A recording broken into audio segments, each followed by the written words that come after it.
Right now it is now. Now it is a new now.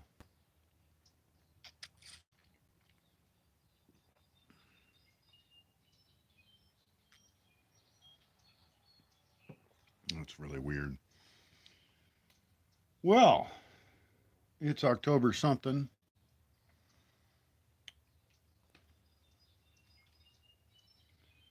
and it's one more absolutely beautiful morning here. It was an awesome sunrise.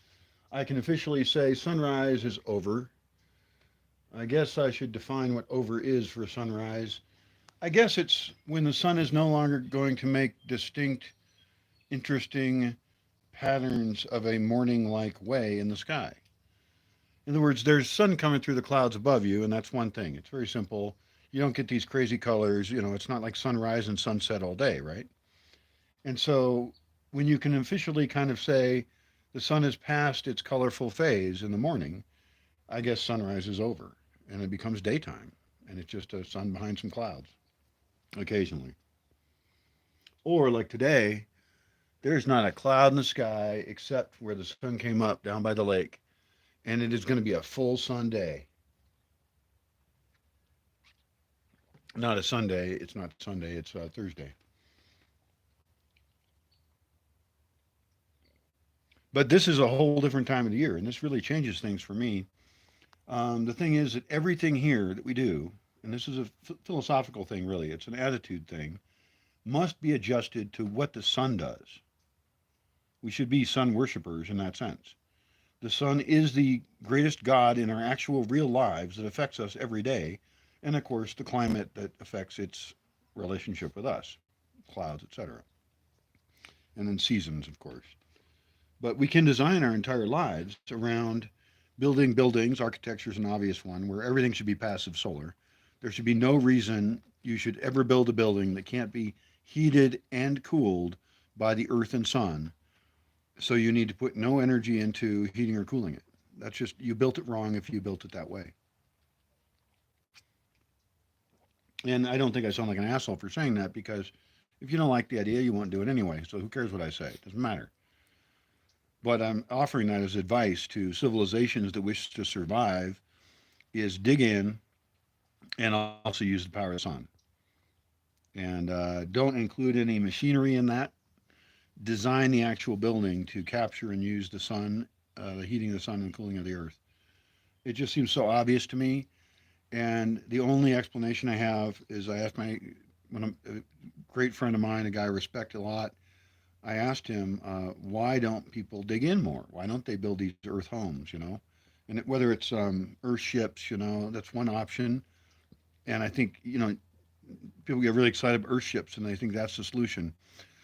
No, the solution is to dig in and use the power of the sun, which earth ships do, but that can be done in a whole bunch of ways. Anyway, my architect friend, when I asked him, why don't more people do this? He said, basically, it's too expensive. It's just too expensive to dig in. And it's like, well, fuck. I've been thinking about this for a couple decades now. And I have this sloping land that is just perfect for digging into, facing sloping east, by the way, which means I can capture the first light of the day. And my belief is that that is the most valuable light there is the first light of the day all the time.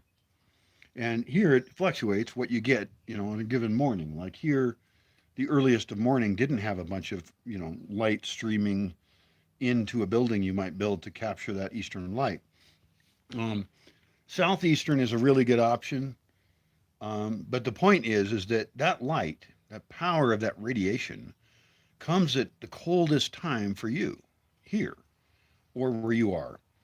And so you want to capture that most important light to warm yourself back up as soon as possible.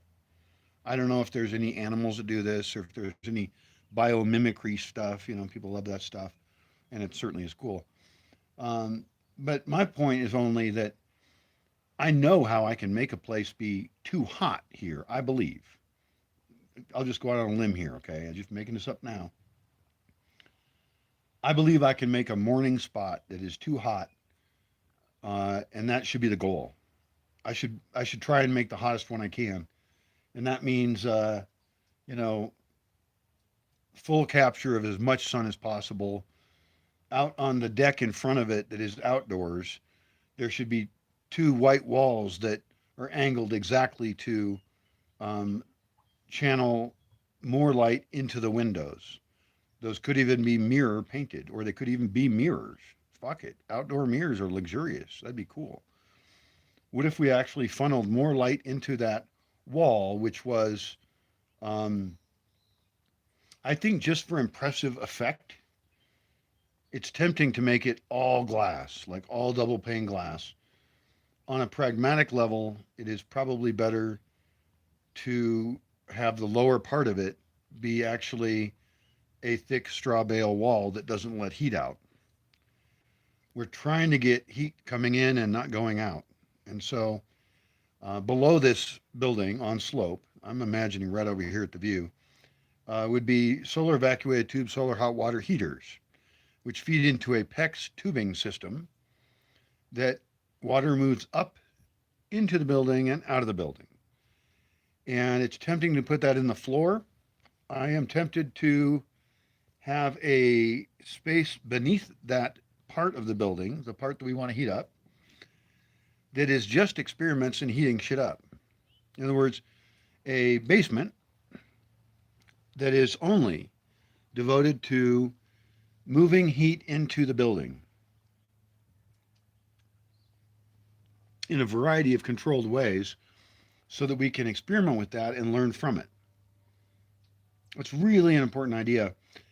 For example, one idea is you could have your heat come in and then go into a radiator and then radiate out into the room. And you could even use an old car radiator for that. Why not? It's made as a radiator.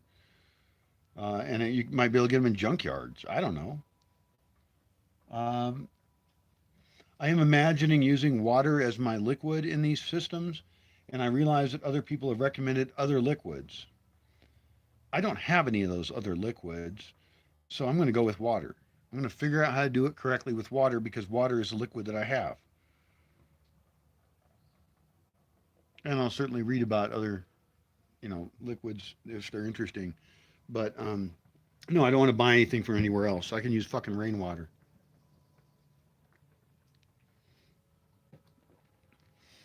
The main thing is in the idea of heating a building like that with these evacuated tube solar hot water heaters, which I think I want to call tube heaters or something, just something easier. It's got to be something easier than that. Tube heaters, tube heaters.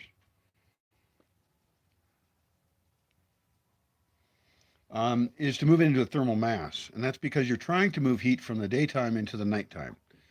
And so a radiator is only going to heat your air. That's not very good. Heating thermal mass is where it's at. And so one of the things we want to store is water. And so I do wonder what is the value of heating up water inside. Um, One benefit is we could actually use it as a hot tub. Now, this is just hang with me here. Uh, Usually, when I think about water, I'm thinking about water for drinking. But we're not thinking about water for drinking right now. We're thinking about water for moving heat. And so, if there was a tub, aljibe, okay, a cistern, a thing with water in it, a well, let's call it a well. It could be even mostly open to the air, you know, and you could be able to maintain it well and stuff like that. Like you could think about it. Maybe you can see it really well. Maybe it has a glass top or something on part of it. That might break though. Anyway, having hot water in a basement could be even used as a hot tub because maybe a lot of the water during your year, which is true for me here, a lot of my water goes to waste. I've never thought of this before. It's the first time I'm ever thinking of this. I've thought about using that excess water and heating it up and having outdoor hot tubs, and that's a great idea. It's often rainy here, and it's so rainy that it like pours, and so I just for the first time thought of an indoor hot tub here, and you could also use that as part of your thermal mass solution for stabilizing the temperature of your building to a comfortable level. In other words, why not have your hot tub inside? in the basement because you're trying to heat your building anyway. And so any waste heat that the hot tub produces, you don't give a shit about. You're not losing any energy. You're heating up your building. You're drying it out, actually, although your hot tub itself will be releasing humidity. And so your hot tub should probably have, in my opinion, insulating top for it that reduces humidity. And you could leave that off there if you didn't care about losing heat and humidity. And you have a variety of other systems for heating the building anyway. It's an experimental space, right? And you could try this differently in different basements. Um,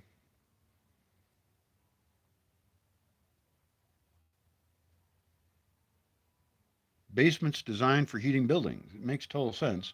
Of course, it's been thought of before. They usually use fossil fuels for it. And I'm always imagining these spaces to be specialized spaces. It's interesting as I think about the buildings that go up a hill slope. You know, I've talked about those many times in many videos. Like on some Greek islands, you know, they have those, and those evolved over time. And I don't know how they got planned, but I suspect that a lot of it was built before a lot of planning. I love the idea of them. They use a slope, which is awesome because you can keep flat spots for things flat spots are better for.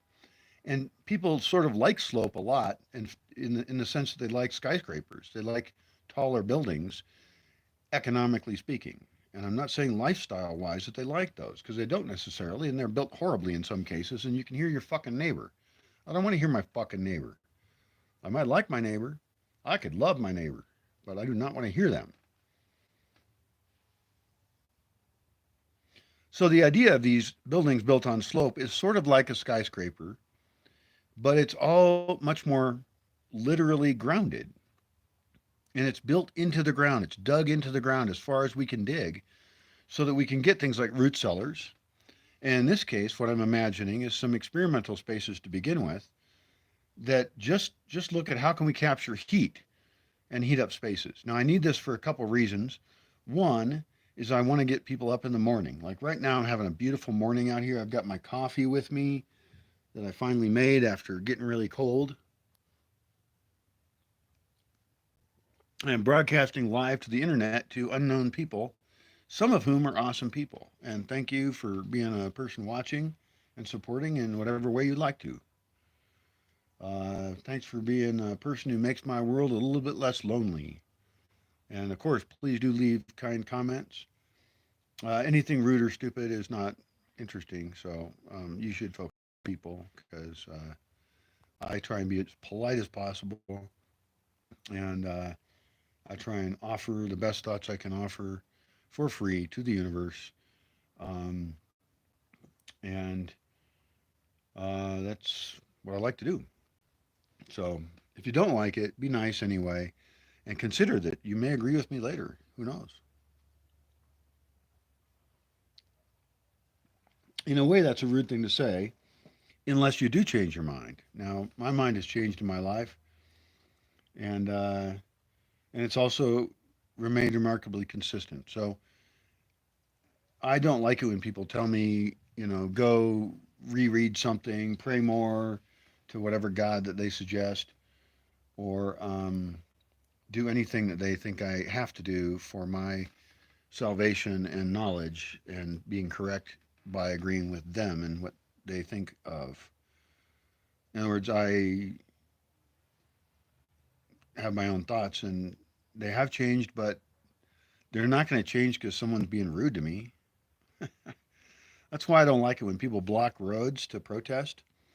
I find that disgusting. Please don't do that for any causes I agree with. Please feel free to do it for any causes I don't, because all it does is make people hate your fucking cause.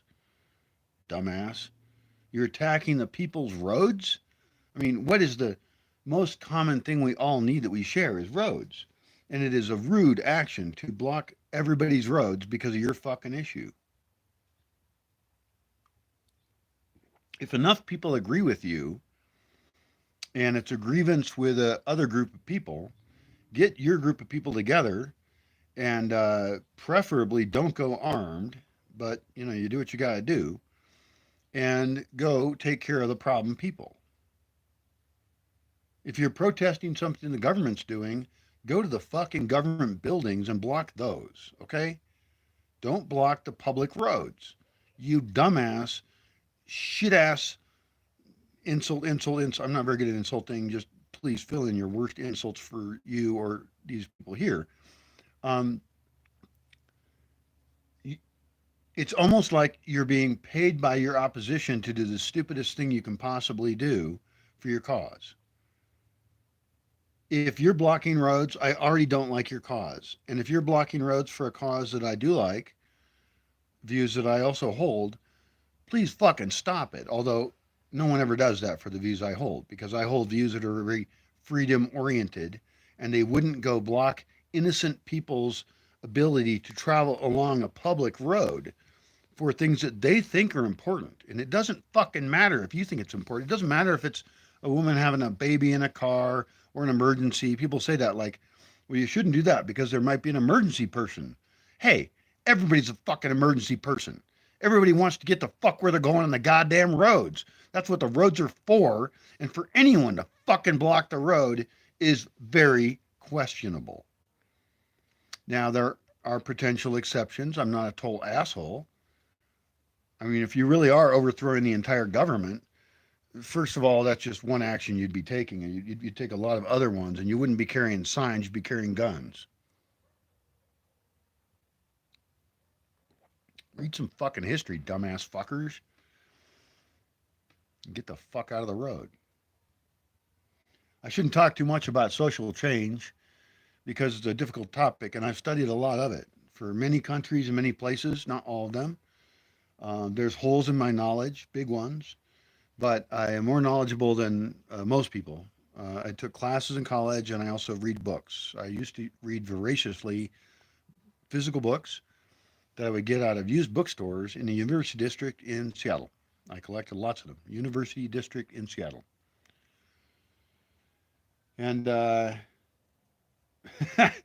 like those bookstores a lot. I don't know if they still exist. I hope they do. I hope they didn't go out of business because there was at least three of them that were really great. And there was a couple other odd ones hidden away. Uh,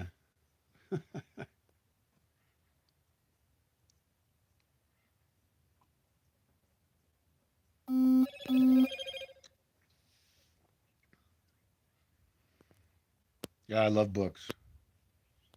I don't know if books are dead or not. Um, the thing is, the screen has so much on it, and the screen has improved. I mean, laptops, tablets, phones. I This phone I have is not good enough. It's I mean, it serves its purpose. It was probably a low end phone. It's fine. I don't know what it is now. It's a Motorola, a couple years old. It runs Android software, and now I've learned how to type into it, and it still annoys the shit out of me. I need a keyboard that I can hook up to the phone. I guess I don't know. Phones are like little computers now, and they're replacing the camera. I mean, they're finally getting good enough with this phone that I have. They're finally getting good enough where I could actually see them as the primary publishing tool that I would use, which is a weird thing, a point to me for me to get to, because in the past I've said that they're shit, and I think I said that because they were. But now, just like digital replaced film, it could be that my primary publishing platform ends up on my phone. I'm good at one takes, right? This is all one take here. I don't edit a lot. I mean, the last video I published, I was blowing my nose constantly. It was disgusting. But, you know, I have allergies. I have nose problems. I've had surgery on my nose inside of it, like with knives, and I was knocked out and shit. So I've always had issues with that. But at least I can breathe through it now. I couldn't breathe through it before. It was a medical problem. It was stupid. But, you know, I'm a person. I got problems. I got a fucking physical body, piece of bullshit. Actually, I love my body. It's awesome. My body, I put my body through so much bullshit. It has done so well for me.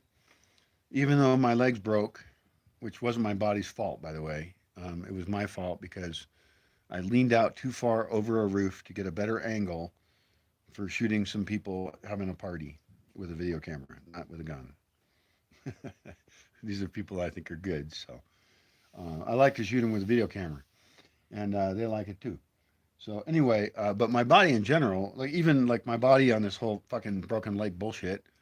Um, in case you aren't caught up, I broke both my legs in two spots each on each femur. That's four total breaks.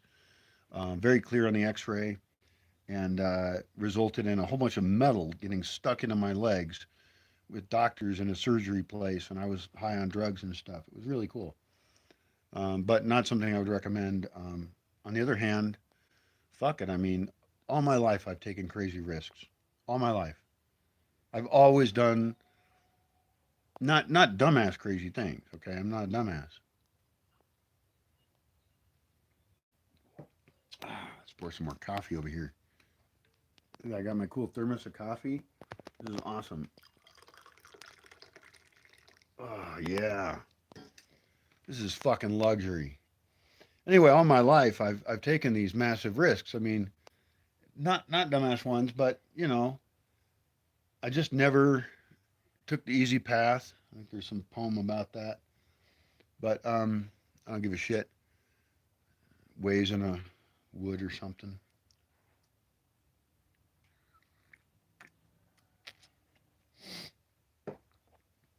I do like that song. I think it was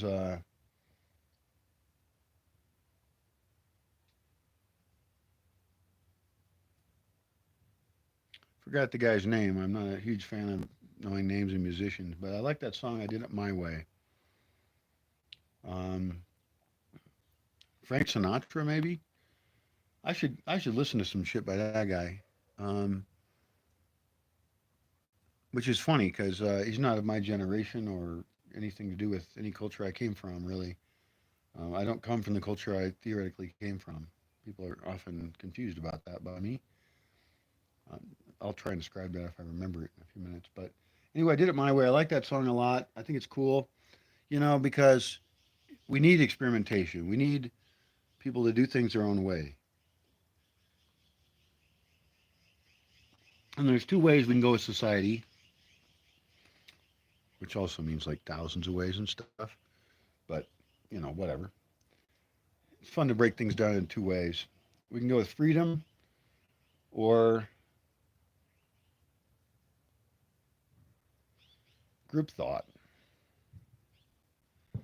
And that's the nicest way I can put that. Group thought always involves enforcement of some kind that crushes the individual. And it may be more efficient, it may be more correct, and I might even agree with some things that it might think, unless I'm not in the dominant group. If I'm not in the dominant group, then I will have to fight against the dominant group in some way, either directly or indirectly. I am forced to fight you. Now that's uncomfortable for me, very uncomfortable, because I don't want to fight you. Not interested. I don't like it. I want peace.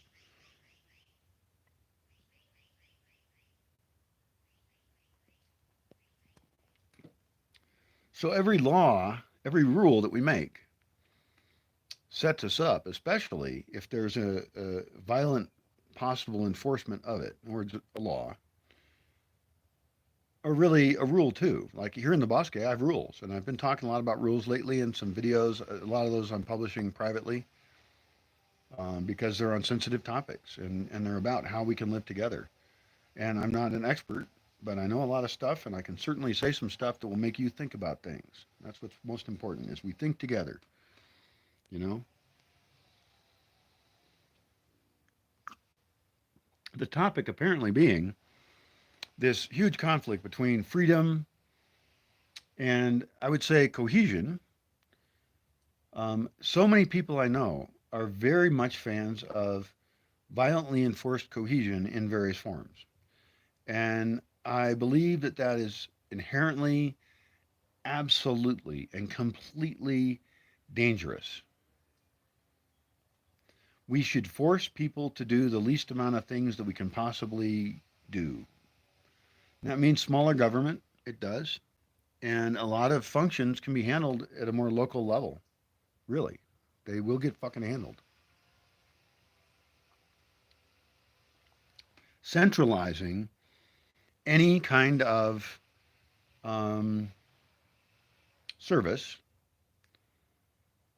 that is offered by force, has no competition, is absolutely dangerous. In other words, most of the functions of government are totally dangerous. And I will also tell you this: if you have potholes in your roads where you live, your government is fucked up. That's it.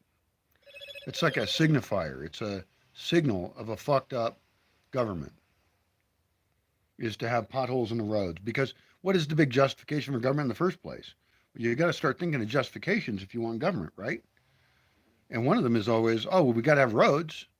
Okay, well, then fucking be an expert at roads. Do a really good job at roads, or you fucking are sucky as a government. Because having potholes in the roads is actually dangerous. People swerve to miss them.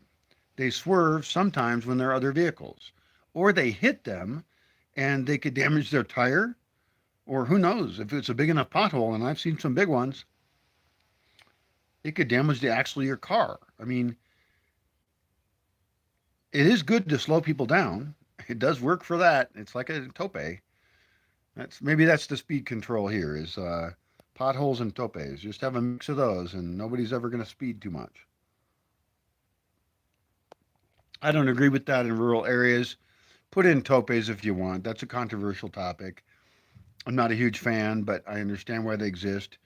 Fucking put topes, okay? Mark the shit out of them, please. Please do that so I don't hit a tope in the nighttime. A black tope on a black road. You can barely see. I don't drive at night. That's one of the reasons not to drive at night. And actually, you know what? That's probably good. I don't want people driving at night anyway. So fuck them. Maybe it's good that we punish the people by putting hazards in the road. That's a little fucked up. But yeah, well,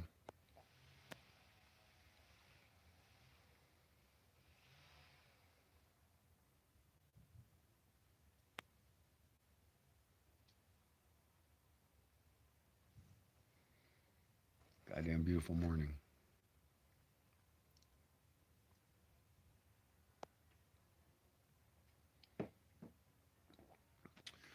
So this time of the morning, if we are going to create a culture where we get up really early, right? We're good at getting up early and starting the day super early. And this is a goal of mine. Okay, I want you to on board with me on considering it. Where just the nature of the culture is that we get up, we poo maybe. Pooing's fun, yay. Everybody poos. Uh, Drinking some water. You can guzzle some water. You've just been not guzzling water. Maybe you didn't guzzle water a ton because you didn't want to pee in the nighttime. I don't know. Maybe you didn't do it last night. Although if you were drinking any alcohol, you should always drink water, and we should also make better peeing systems everywhere. Pee is so easy to deal with. I had a pee funnel up here on this porch up here for a while. It was made out of metal and it actually rotted. It oxidized or whatever, rusted. It was aluminum though. So I don't know what the fuck. But I need to reset that up. And I think, you know what? Now that I think about it, I could actually make that out of a 2 gallon liter thing of a soft drink that I screw into a cap that I have glued onto a hose. And that way I can replace the funnel really easily. I mean, we're just talking servicing guys here, okay? This is a private topic, I guess, but it would be easy to make up spaces where guys can pee into it, and then you could replace the thing cut out of the 2 liter soft drink bottle later if you wanted to. Obviously, you have to have things that are more comfortable for sitting down on. I think that sitting down places for peeing for women is a good idea, and those should be numerous and available in many locations. They don't need much facilities. I don't think that they're that dirty. They could be near a sink somewhere where a lady could wash her hands or she could carry things to. I don't know a lot about these lady things, but clean up if she needs to. But you know, I think basically women pee spots would be wise idea, and I guess man pee spots. And I guess I'm being sexist on this one because we have different plumbing. It's a pretty basic, simple thing. I don't give a shit about transgender or anything, so whatever. Pee wherever the fuck is convenient for you. I don't like people criticize me for bullshit. But yeah, I think a stand up and a sit down pee spot is the goal here. And those should be numerous.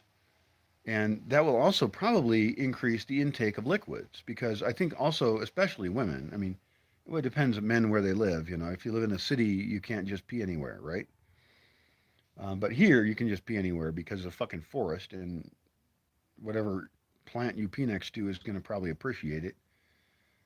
And so, setting up more pea gardens in a way would be a good idea. And I think setting up men and women's ones together would be a good idea. It would be a sit down spot, pea spot, and a stand up pea spot. They do not need to be labeled women's and men's. They can have a stick figure person peeing standing up, and they can have a stick figure person peeing sitting down. And it says pee spot, urine only. And that's because to have those in remote spots here would be the first part of making a comfort station, I think. Um, there is some advantage to building a comfort station complete, and I think that's a good idea because I tend to build things the wrong way. I'm not an expert, but I think that like I have this idea of putting in like these two things first, these two pea spots, and then of course I want a poo spot. No problem to add that. So now I've got three locations where people can uh, get rid of their bodily human waste in a healthy way. I'm sure just so many of you are thrilled by this fucking topic. It's a shitty topic and a shitty pun since I've overused it over the years. Um, I think building the whole comfort spot is more important. Like, in other words, I've got the Carpinteria. It's a building here. If you don't know about it, look it up. Uh, but this is basic architecture stuff, and I need architecture help. I really need architecture help. I need architecture help. I need architecture help. By the way, did I mention? Oh, you said it in your own mind. It's the best kind of advertising there is. Yeah, I need fucking architectural help. You could say Brian Fay needs architectural help.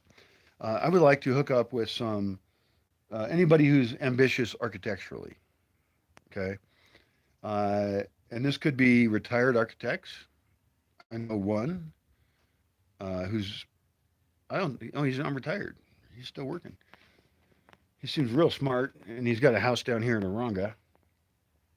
Uh, Fun guy to talk to, and he also supports a really cool local project up there. He's from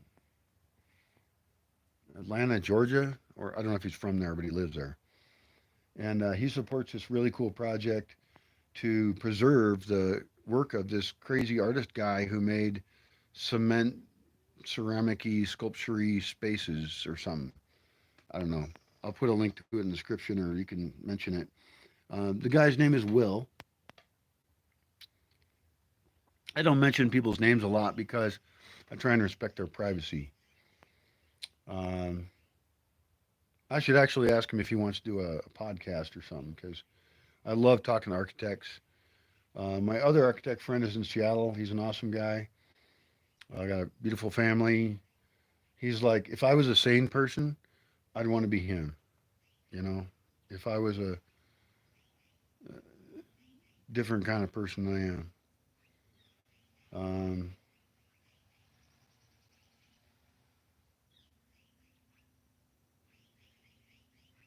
I know an architect here in Mexico, and I need to talk to him more about architecture. His name is Yoss. Well, on Facebook. It's not a fucking. I fucking annoys the shit. I mean, when people use different names in different places, and I can't remember who the fuck they are because I get confused. Okay, don't confuse me. It's your fault, not my fault. Anyway, I got to talk to that guy more. He's really cool. Actually, I would love it if he lived here. Always got a great vibe off him. He's smart. He listens. He tells me things. And we have a. I think he speaks English. His English isn't perfect. My Spanish isn't perfect, but in the middle we meet. We speak Spanglish, my favorite language, and his English is actually not bad. My Spanish not that bad. I need to increase my vocabulary. But anyway, back to him. I need to talk to that guy a lot. I got to get his ass over here, and I need other people here into building things. I have a lot of architectural ideas. I have a lot of building ideas. A lot of them are non-conventional and really cool. Like nobody else is thinking like I'm thinking that I know of. I've seen pieces of it, and I take all those pieces and add them to my set of ideas.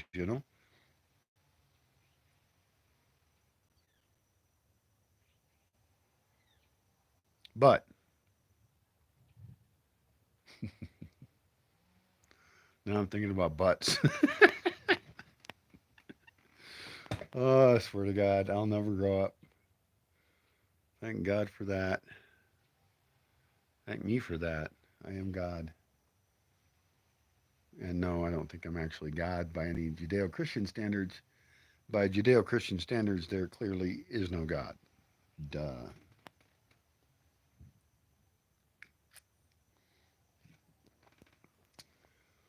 Well, I'm still using my chair. This chair that got eaten by uh, eaten by a vicious dog who has not returned today. Where the fuck's my puppy? Holy shit. Oh, right there. Okay. I'm supposed to be bodyguarding my puppy. I've got this yoga mat that was sewed up, actually. A fairly nice, though, she's a person. I think she was from Italy or something, but she was nice enough. And she sewed up a whole bunch of yoga mat covers, and we have used those over the years. I'm using one now. This one was already ripped up by a different dog years ago, maybe 3, 4 years ago. I don't remember. The problem is dogs are obnoxious, and I'll talk about dogs here just briefly because I'm here. And the sun is up now. It's above the clouds. The clouds are beautiful out there. Let's go check this shit out. Ah. So it's still cloudy down at the lake. Right now, I've been sitting in the sun under a porch for some time now, but it's still cloudy down at the lake. It's foggy. It's all filled with fog. So they don't have the same sun I got. And so living up here, I get the advantage of living above the coldest air at night, right? I'm kind of just up the hill. It goes a little up from there. There's a whole area up above called La Maceta or something. I don't know. Hi, honey. Good puppy. You're so cutie. I had to hide the puppy inside because she got too cold. But now she's out here again. So it's just beautiful out up here, but at the lake, the whole lake region is just filled with clouds. Look at those clouds. And I'm up here in the sunshine. So I feel like it's a medium position to be in. I'm not too high up, but I'm pretty high. I'm almost 8,000 feet here. I'm 7,800 feet. That's 2,200 meters. And so think about elevation and the effect that has on climate of a place. And this matters. I mean, people are always talking about, like, where should I move to in Mexico? I don't know if they talk like that. I should make a goofier voice. Where should I move to in Mexico? No. Where should I live? Where should I move? Where should I move to in Mexico? That's a funny voice. I like that one. Where should I move to in Mexico? Yeah, because also I use a lot of female voices to sound dumb, and I don't mean to insult just women. I want to insult everyone. So I need a dumb guy voice. Where should I move to in Mexico? Although I don't want to use a southern accent either because um, I disagree with the stereotype that southern people are stupid in any way.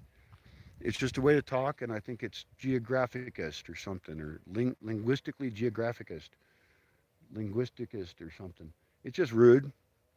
It's rude to judge people based on their language abilities to you. Um, Obviously, if they are an idiot in their native language, they're probably an idiot. But certainly, we should always forgive people for their inability to communicate in other languages than their native one. It's not their fault, and not everybody has to be a polylinguist.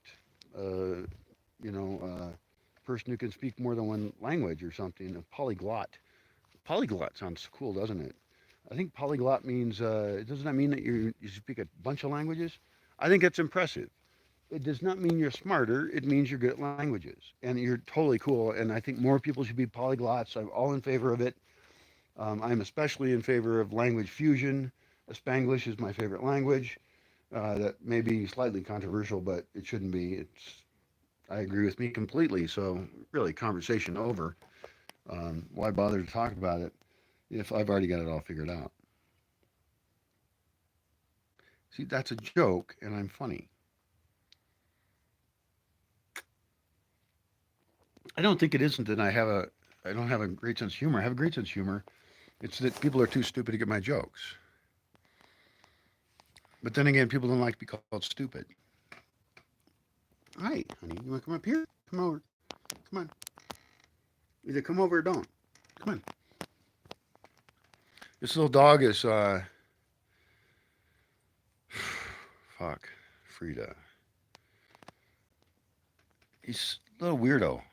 Um, I did realize earlier this morning that I'm not doing a good enough job training her, and that's because I'm treating her differently than I have ever treated any dog ever. I am babying her to a ridiculous level. I'm treating her like a child, which is fine because she is. But she's also growing up and she's getting older quickly. I mean, I got to check my calendar, but dogs grow up pretty fast and they mature quickly and they get into the groove of the culture that they're in. I mean, a lot of my thoughts about human culture are related to dog training and, you know, what freedoms do we have for ourselves and in which ways do we need to control ourselves? Ourselves. I really want the control to come from ourselves. If it doesn't, then things get messed up. And this is why I've really, in some sense, gotten more religious.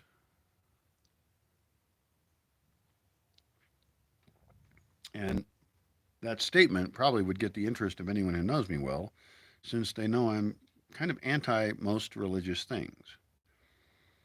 I'm anti the partnership of religion and government to oppress and kill people and murder them. I am against religious oppression of artistic expression and personal expression in someone's personal life that doesn't hurt anyone else. I'm against the mandates of religion. I'm against the various sexual crimes that religion has been associated with, whether it's your fashionable Buddhist monk guy fucking his followers. Although I don't know if that's bad. If it's consensual, it's fine. There's issues with any of it. Certainly, the Catholic Church's um, well, you go investigate stuff on your own. I don't feel like talking about negative things. But I don't trust religion very much. I think that it often is a cover for oppression if it's successful, because oppression is profitable.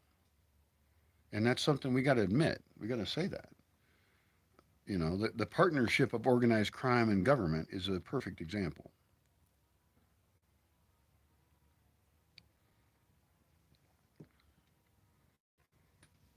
Think about it for just a little longer than you want to.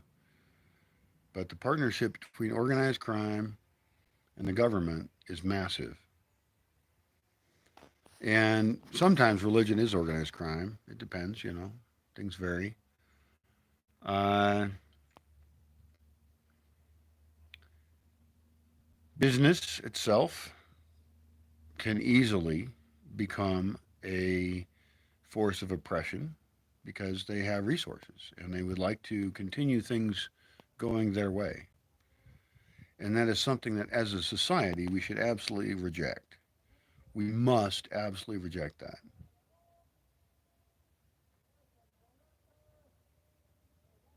And that means even when it benefits you. And so I want you to look in the mirror real hard and figure out, like, are there systems of oppression that you're supporting? And the answer will likely be yes. And the thing is, oppression I'm using is a fairly vague term. I hope I want it to be vague because I want you to think about all the effects of your life. Like, you know, if you use plastic, which I do. Look, I got a plastic glass of water right here. Okay, this is plastic, and I use it because it's working for me right now.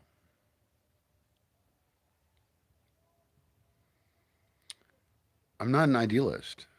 I'm not totally judgmental about every goddamn detail, but we do have to think about, each tiny piece of what we create around us. If I say to you, you are God, which I have said to some people, and often I was drinking at a party and there were nice people I enjoyed meeting or something. I'm not really too serious about it. I don't mean that you're an actual, Judeo Christian deity in the sky. What I'm actually trying to imply, and I don't do it well because I don't tell them what I said, but I'll tell you now. What do I mean when I say you are God? I mean that you are the most omnipresent person in your universe. Okay, we can agree on that real quick. Let's get on board here and go for it. Let's get into you being God, okay? You are the most omnipresent. In other words, you're the person who's there most in your life. You're there when you're alone. You're there in a variety of social settings and you've seen yourself be in them and you have some level of self awareness and you've seen how you respond to them. You know more about you than anyone else does. Now, there's a big caveat that other people know who you are from their perspective, and that's super interesting. And there's a bunch of them. So you only have one self perspective. I mean, you can have multiple ways of twisting it up, but you're only you. Okay, you only got one vote in the game here of who the fuck you are. And so other people's views are really interesting. On the other hand, they're completely untrustworthy because, first of all, they don't know you, and you know you, sort of, partly. Knowing yourself, this difficult thing, and Socrates and stuff. And um, wait, did Kant say, I think, therefore I am? Is that him? I forget. There's all these philosophers and shit. Um, so other people's views of you are really informative. Unfortunately, most people aren't very eloquent or useful, and often have different values and don't understand yours. It would be interesting, actually. I would be interested to hear some of my people I've had the most intense interactions with in my life. I would be interested in a non confrontational way since there have been conflicts in my life. Things happen. Uh, if I could actually hear what they think of me in a nice way, and of course their values, they would say what their values that they're speaking from are, and they would understand what values I live by, and they could tell me because I think I've hurt some people, and that bothers me immensely. I know. Okay, I don't think it. I know it. I know I've hurt people's feelings. At least. And there was a couple instances, a few instances where uh, things were not as I would want them to be, and I think that's true for anyone who lives an interesting life at all. Um, and mine's been super interesting. So I mean, there's times when I had to run away from people in a city, in a foreign country, and scared. And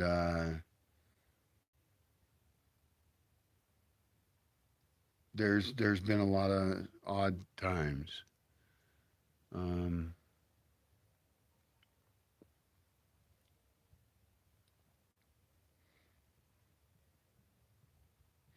Everything's the opposite of that now. That's for sure.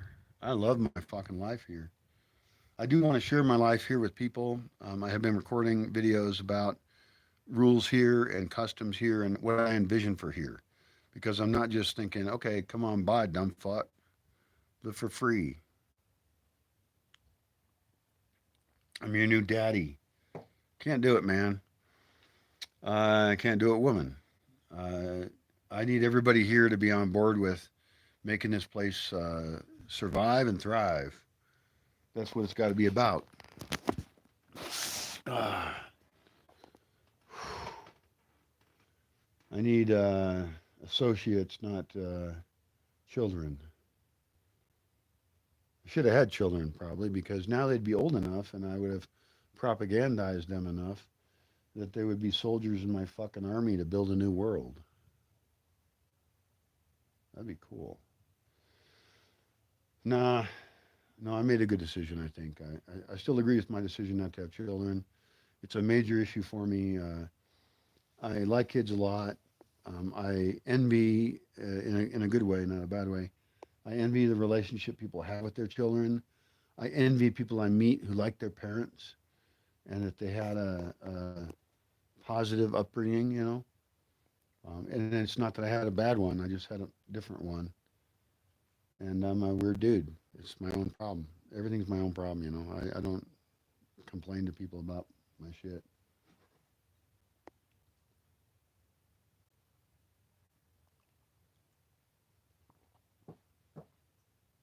That's not true. I'm a big whiner sometimes.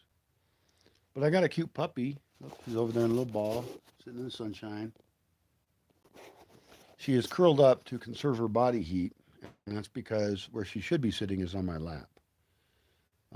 She's a lap dog in that sense. She likes to sit in my lap. But you know what? I don't always want a dog in my lap. So I should invite other people here who have laps, and she should sit in their laps. And I want to build her this cool doghouse too. A morning doghouse and an evening doghouse, and then a nighttime doghouse. I want to make these like ideal habitats. In fact, before I was only talking about a doghouse, but really people need these too. And so why am I dividing the dog in this case, this small dog, from the people? In most cases, dogs are not allowed in buildings here because they're dirty and they roll in dead animals and do it. They're just disgusting beings. They're wonderful, but they're disgusting. And so my thought then is that I want to build these spaces for people, for evening people and morning people. Those spaces can get used for other stuff also, but maximize the hell out of certain spaces for people. And those would be places. The morning one we want to keep hot all the time. Um, I want to be able to wood fire it as well. I mean, I want to make it as a 24/7 ideal spot. The morning one. The nighttime one is a little less interesting because usually after a hot day, people are welcoming the coolness of the night. But the truth is, once it gets cold enough, it's not good, and the winter nights are long. And so, I think equally important is and this would face to the east. I have very few east-facing places here. No, sorry, it would face to the west. Forget the east part. That was wrong. And if you didn't catch me on it, then get smarter. Um, the western one would really face southwestish, and even the morning one maybe should face southeastish. Uh,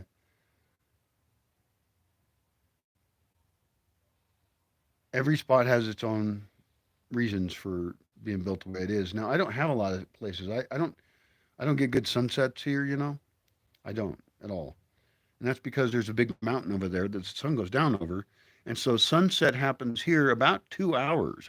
I would guess. Uh, Maybe it's an hour. I don't know, but a whole bunch before it does elsewhere. In other words, I'm an eastern oriented location. And if you're going to talk about the design of any large space of land, which I would like to talk a lot about actually, I would especially like to talk to large landowners or owners of large lands. You don't have to personally be large. Uh, and talk about how the use of different slopes would really matter in developing a space for both humans and nature combined, as is my primary message that I continue to just rant on about and promote, is I believe that our choices about how we use the land itself as a civilization, as a society, matter immensely long term in the survival of that civilization. I can say that again if you want, but I think you should rewind or just, you know, figure it out. Like how we as a culture decide where to build on land affects water, affects future possible natural disasters with flooding, which is not a natural disaster. In many cases, it was people building the wrong place. I don't mean to be in any way insensitive to anyone who has suffered from flooding, but it was built wrong. That's it. That is the answer to the question of flooding. And there's a whole bunch of other ecological energy issues about how we build on a north slope, an east slope, a west slope, a south slope. And of course, that depends on whether we're in the southern hemisphere, the northern hemisphere, when summer is, how the lighting works where you are, whether there is snow, how much rain there is, and when is it. All of those things matter in deciding how to use land in a better way. And the thing we can really benefit from here is not learning how to produce, for example, magically huger amounts of energy, which is just dangerous as hell. We're going to kill ourselves if we get free energy. But in learning how to be way more efficient. And a lot of efficiency doesn't even come from technology. Although I'm open to hearing about all kinds of technology, it's all about design. Design.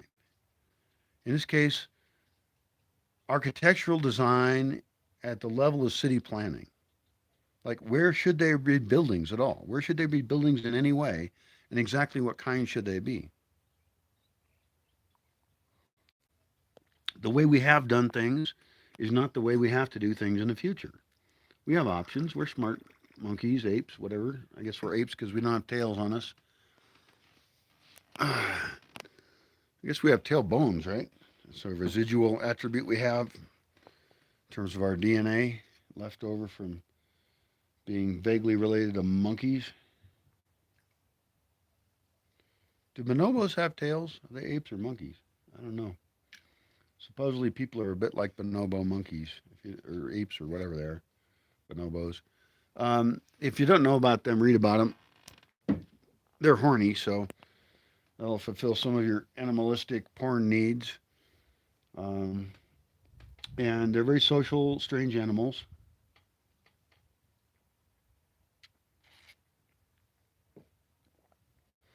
I do like that when during my lifetime we have learned about other types of humanoids. We apparently share DNA with Neanderthals. In other words, somebody in your ancestry fucked a Neanderthal or was fucked by a Neanderthal. Something happened. There was a date or a rape, one of those. We actually don't know a lot about the Neanderthals apparently, and I noticed the scientists keep updating their story. But we have found some things that indicate Neanderthals did have power of speech, which is not too surprising, really. They're our closest, I think, genetic neighbors. There's also this little midget type person, hobbit person, and then this. I think there's like five now. I don't know if there's five like humanoids that essentially like if we threw a party and we could have a representative of all of them there, I'd be really interested to see like how they all were. It'd be a really fun party. Can you imagine a party with? It'd be a great video actually to make CGI representations of these different beings that we think are human, vaguely human, that we share DNA with heavily, and see how they all behave at this party. We could make up shit too. And it would also be really great to just not have them all act as the same, but have them be very individualized. That'd be awesome. Because, humans have massive amounts of individuality. And so rather than Like if you were going to portray Neanderthals, I think it would be good to humanize them to the greatest degree possible. Make them have the emotions that they probably did have, like show that legitimately. And then these other humans, we have to really speculate. We don't know shit about them. We barely have any DNA on them or bone evidence or anything. It seems like we don't know anything. If we did have DNA on them, it would be an interesting philosophical issue to think about the ethical issues involved with um, creating an embryo that had that DNA and having it gestated in a human woman or gestated externally, as we are also working on external wombs for people.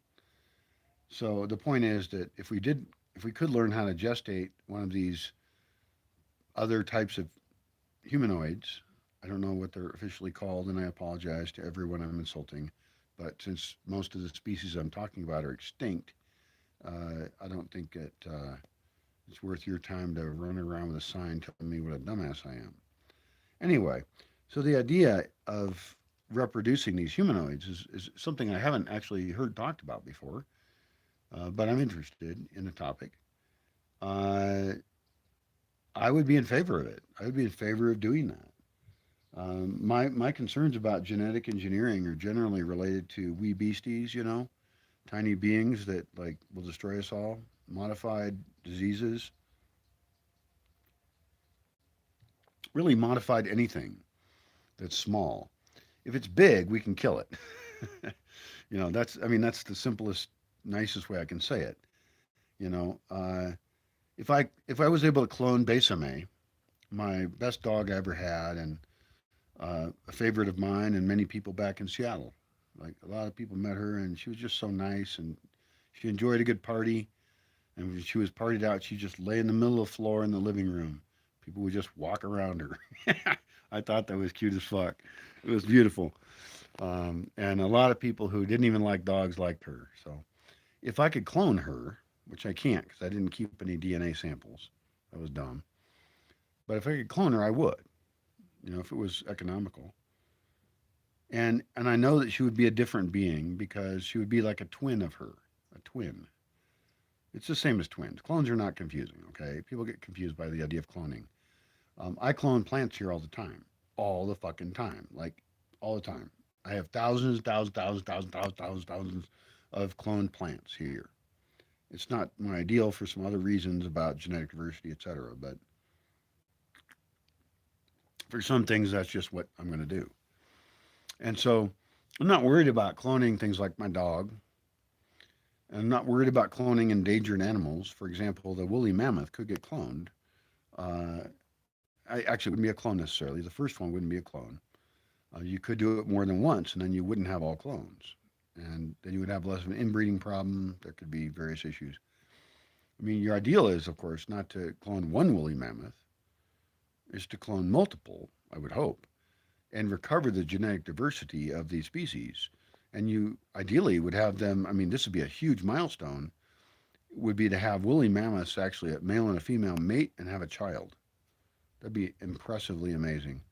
Now, from what I read and saw online, the actual woolly mammoth they're thinking about bringing back is actually going to be a genetically modified version with an elephant.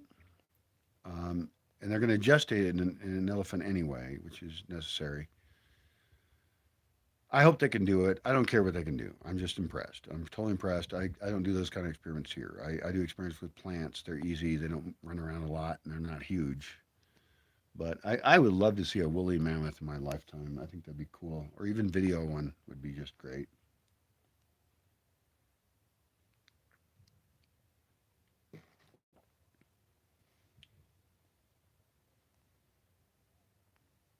Well, if I am able to actually communicate via this Facebook, whatever I'm doing, live, Facebook Live, I might do it more actually live and just risk the fact that I might say something stupid. I agree with most things I say, but like I noticed in some videos, in two videos I was editing and I just uploaded them anyway, but and I didn't annotate it. I don't have the ability. I'm on my goddamn phone. It's bullshit. But I I noticed I misused a word in two videos, and it's really obvious what I mean in the context, but I felt dumb, and it was just because I was thinking of that word and I said that word instead of the other word. I think I misnamed a tree. There was capeline, and that's not that similar word, but I think I misnamed a capeline and oak or something. But I've done it. I think it's maybe in three videos now that I've noticed. And if there's only three I've noticed, and I don't review them well, that means I probably have done it 12 times or something, or more than I thought. In other words, if you realize you're fucking up, you're probably fucking up more than you know. That's another reason I should get good feedback from people who know me, not from YouTube commenters. YouTube commenters mean nothing to me. That's not true. If you write a great YouTube comment, I welcome it and I want you to comment. Please do. In fact, I totally sorry for what I just said. It was rude of me. Um, but any one-word comments don't mean much. Uh, Even from good friends, it doesn't tell me what you mean. Um, Long diatribes about how bad I am. Obviously, I don't think I'm that bad, or I wouldn't be the way I am. So, therefore, uh, I hope that you provide a rational, kind set of statements that affect me to be a better person and agree with you more. I would like to agree with you, but you're going to have to help me a lot by providing me with kind hearted and rational arguments that change my mind. That's the way it works. Um, you telling me how stupid I am or that you'll kill me does not actually convince me of anything. It doesn't work.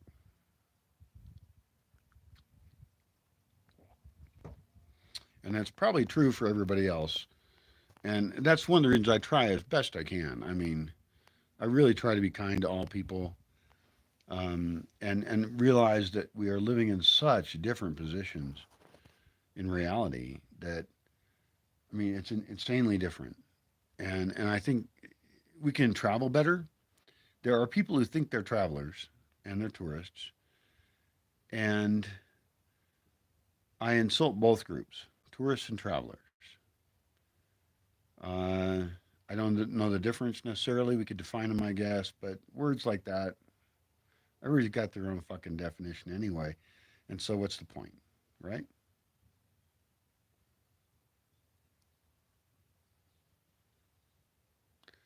It bothers me a lot. I try and talk to people. I'm very good at talking to people, actually, one on one. I don't know if I'm good on a video or not, but I'm doing what I do. Uh, in person, of course, I'm more interactive and I listen to the person. And in this case, I'm interacting with a whole bunch of people who I don't know, and I'm speaking to the variety of values that you have. That's harder because I have my values and they're really important to me. I think, I think I'm a thoughtful person,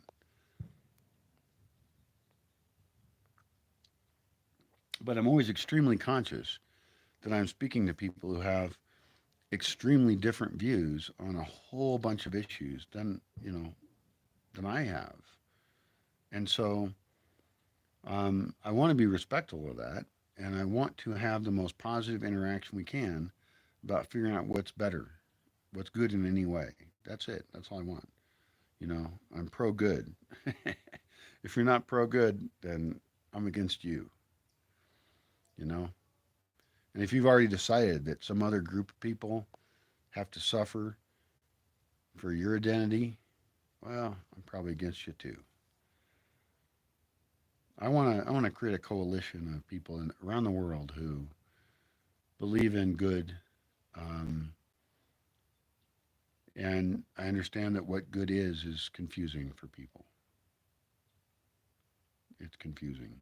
I mean, that's the nicest way I can put it. That's being generous because it would be a lot easier for me to just say to large types of groups of thought, hey, you're really fucked up. and you're causing all the problems in the world. So knock it the fuck off. That would be useful of me to say, actually. And I'm going to say it. I think the group I would pick, if I was going to pick a group to say is really bad, right? God, fucking hair. I think I might grow my hair out. What do you think? The group I would say is the worst group in the world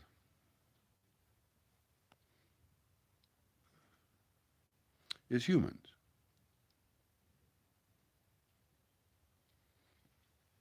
It's extremely disappointing. And I know, of course, that most people in the world want to pick a subset of the humans to pick as the problem. And I'm not saying that it's all equal at all. Maybe there's some people we should just fucking shoot. Possible. I think there's some better options, for us.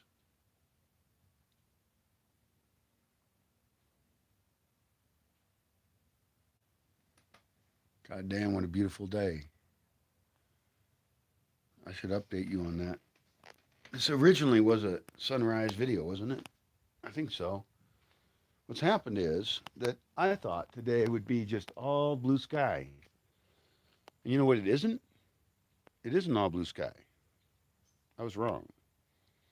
It's got this beautiful fuzzy clouds that have burst up above the lake, exactly correctly protecting the sun, while I've got blue sky over here and all the rest of the sky. This is like the ultimate day for filming things. This is the best time to film things that there's ever been. Or more likely, there's many days like this. And really, what I should do here, and I will say should, I'm okay with that. I should. And if you want to help me do it, that's fine. I don't know. Mainly it's by telling me to do it, but uh, it's not that hard here to like have a logger, like a USB logger thing of solar radiation. That's the thing. That's what I want to hear. Okay, that's what I need. Is I want to log the times when there is less solar radiation. Less solar radiation during the day indicates cloud cover, and cloud cover indicates awesome filming conditions. And so, what really this would result in is making a log, a catalog, a calendar every year, every single year. Just keep recording it every year. Keep doing it. Of when the best filming conditions are. And during those times are the best times for filming in the Bosque. The Bosque is a film set. And so I love the idea of people filming here. And the thing is that filming in solid sunlight can be done. And we can create shaded spaces and we can have special sets. That's all fine. But having the entire forest, like there's fog over there. And up there, the sun is behind the clouds. It's gorgeous. And the temperature is beautiful. I mean, this is the ideal time for filming. This is like one huge film set. And of course, you can use fill-in lighting. We can have, I would recommend portable uh, LED lights on portable battery things. Those two things, and put them on tripods. Position them where you want. Get as fancy or simple as you want. But like right now, all you need is my camera, my phone. I guess it's the phone, and I'm doing great. So the technology, I mean, I'm slow, okay, man. I've been here for fucking almost 2 decades, and I've missed out on a lot of technology. And this new phone is new for me, but I got it a couple years ago. But um, the ability to have such broadcasting power is astoundingly new still in the world, and it's going to increase. I mean, I predicted that back in the 80s what was going to happen. And I wasn't perfect on my predictions, but I was pretty damn good. And I love technology in my rejection of most of it. And I always want that to be clear in my message that I give to people is I'm not at all anti-technology. I just want to consider it very carefully. And I also love the process of learning about it. I love the scientific process of knowing where we live and why we live. I really think that at this point, we have enough information to design a sustainable lifestyle that also is very comfortable and is designed for the location. I think the location is something not to forget. I happen to live in a really cushy, easy, excellent location, and that's because I picked it for that reason. It's not, you know, random.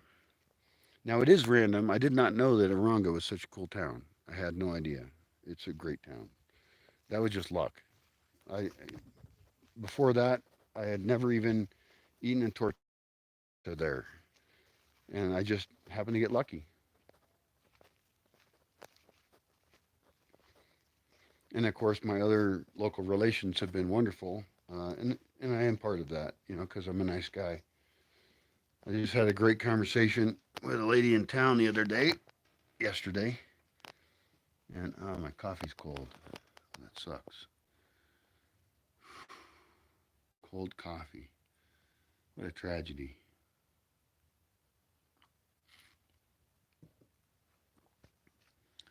Anyway, she's a person I respect a lot, and my primary message to her was, I've got lots of ideas about how to do some stuff around here, and uh, I just wanted to make sure I could count on her to give me good advice on what might be smart or not. And we've always had good relations.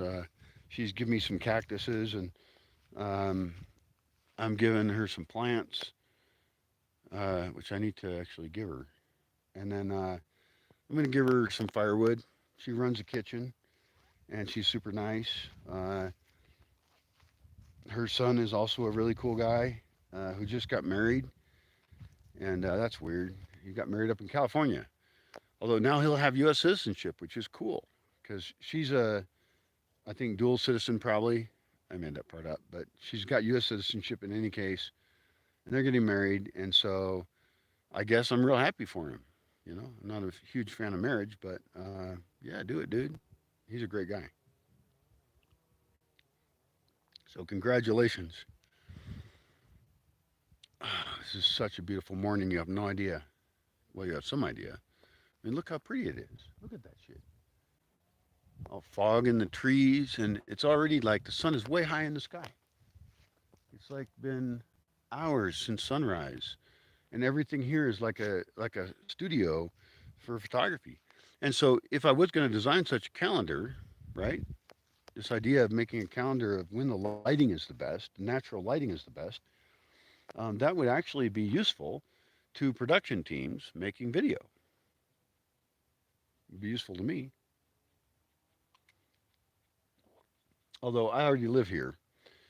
Other teams, of course, from elsewhere might care about that more. Now, there is a sound studio nearby that's rentable. It's not mine, but they're nice people. And they got a nice sound studio. It's straw bale, it absorbs sound well, it's acoustically correct. They've got equipment and they know what they're doing. So there's a rentable sound studio just nearby here in Yotatiro. Um,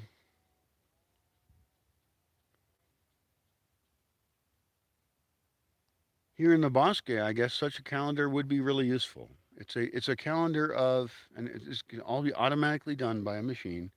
A little tiny sensor of like, how much sunlight was there.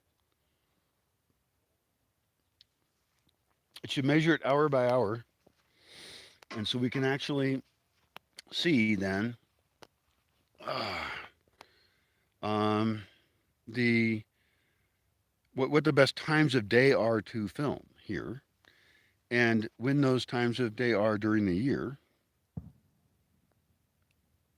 and that's pretty much the only question. And then you can just score it, and you can say, this week in October has this score. Now, Rain is another factor because clouds do correlate with rain, but they don't correlate completely. And so, one thing to record would be rain records and cloud records because what we're really looking for is clouds without rain. And that's our ultimate big win for filming here in the Bosque. That's brilliant. Absolutely brilliant.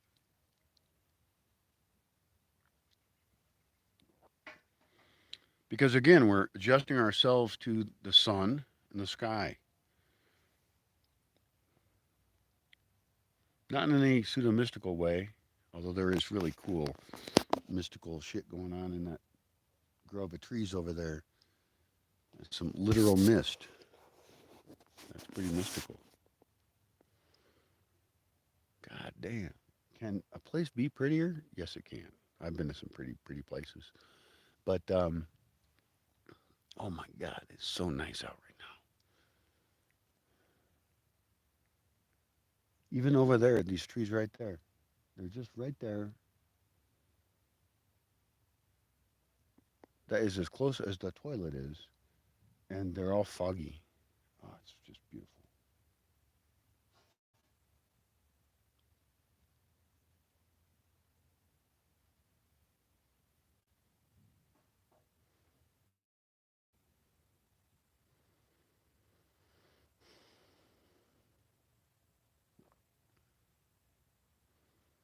It's hard to be an idealist like I am because I will never be satisfied, and that's okay. I don't mind. Uh,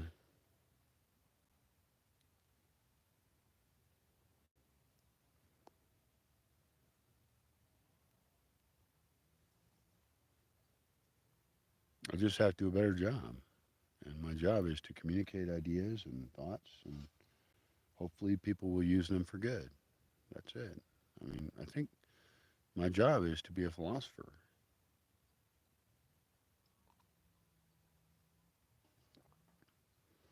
and it doesn't even seem like for me a hard job since I don't have a choice.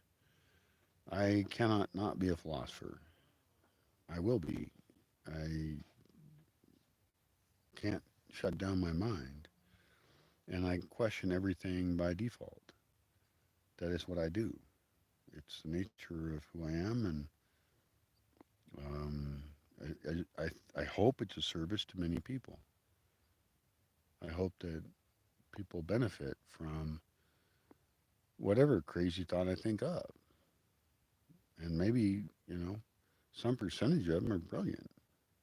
I think so because it's the combining of ideas that's always the most interesting. They say there's nothing new under the sun. I don't know. Did that come from Ecclesiastes? I forget. That's my favorite book of the Bible, probably. Um, Although when I was younger, I liked Proverbs quite a bit. I should reread Ecclesiastes, actually. I should edit Ecclesiastes.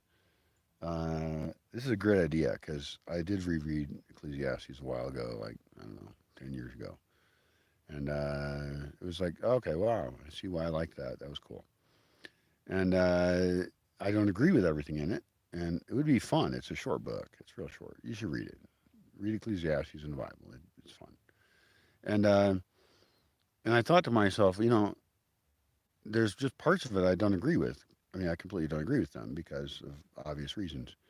And it would be fun actually if I rewrote Ecclesiastes, and maybe I should give myself permission to add shit too. I mean, it's not like the Bible is some pure thing in English at all, not even close. It's been edited a lot, and there's whole books that aren't in it, that got cut out, and there was decisions made, and they sure as fuck weren't made by Jesus. Jesus was not the editor of the Bible, I'll tell you that. And if Jesus was the editor of the Bible, he would have a serious problem with the resulting book that bears theoretically his name, that he has a lot to do with.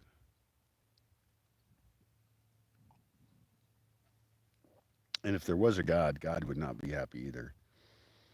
And Paul is a very suspect character. I mean, I like the name. Name Paul is fine. His name was Saul, I think, wasn't he? Wasn't he Saul? Then he became Paul. Anyway, he became the primary propagator of what you think is Christianity, and has very little to do with Jesus. I would recommend if you want to be a Christian, look to Christ and look at the words of Christ. Get a copy of the Jefferson Bible, often commonly referred to as Jefferson Bible. It has a longer name than I forgot. And it was written by Thomas Jefferson, which I can't say it's written by him, it was edited by him. Basically, he took a fucking machete to the Bible, and then he took a scalpel. And so he wrote up the story of Jesus based, I believe, on the Gospels, the four stories of Jesus, which are a little bit contradictory, but whatever. They were written later, like some of them a long time later. So they're suspect. And then Paul evangelized Christianity all over the place. He was the primary evangelical person, apparently. And what you can read on that is the letters of Paul.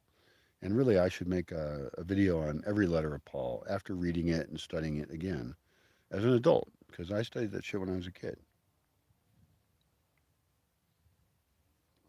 And I don't think that it doesn't have value. That's a double negative, by the way. Get on board. It makes a positive.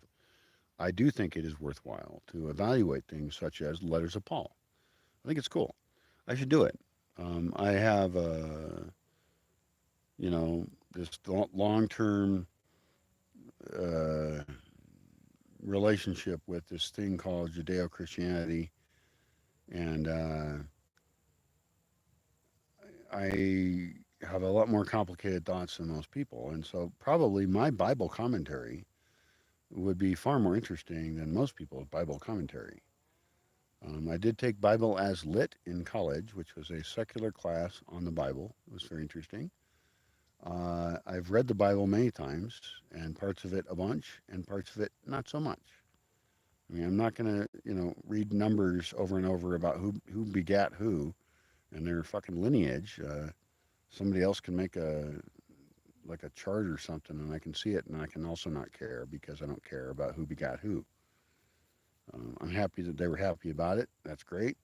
Begetting is a time honored tradition, or we would not be here. So, uh, but anyway, my commentary on the Bible would actually be kind of interesting because, like, if I was going to pick books, for example, from the Bible to comment on, I would pick, well, the very beginning of Genesis until it becomes irrelevant, and that is to explain the origin story of how we got here and my own theories about that. So I would briefly touch on that. I would like to comment on the books of Deuteronomy and others that have laws and wonder why those laws existed, who they benefited, who they hurt, and how those should fit in with society today.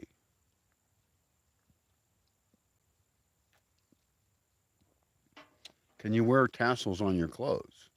Very important topic. There's a whole bunch of other really interesting laws.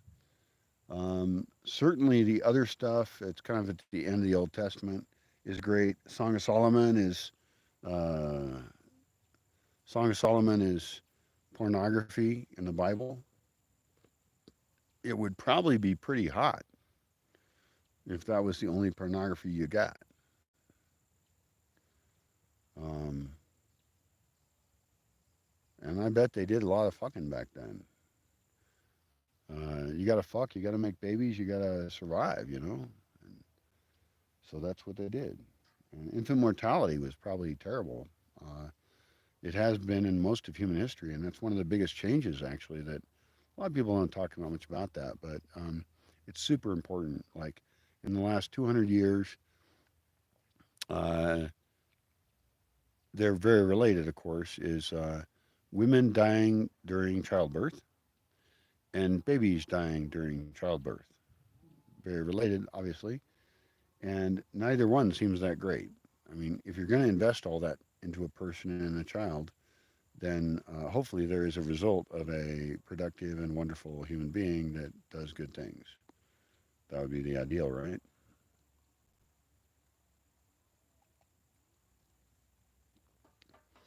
And we live in interesting times as far as population goes. I don't know if you're aware of this, but I'm going to fill you in on my thoughts about it.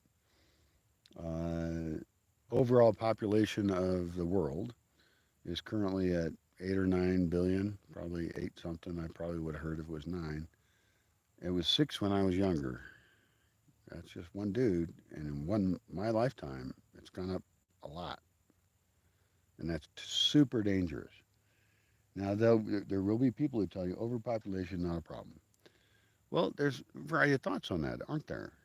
One is, in a sense, population is actually reducing as you increase the education and health systems in countries and financial security. People have less children, so they don't have 12 children. They're just cranking them out as much as they were. Maybe some parts of the world they still are, but at this point, there may be actually a shortage of children to maintain things as they are currently.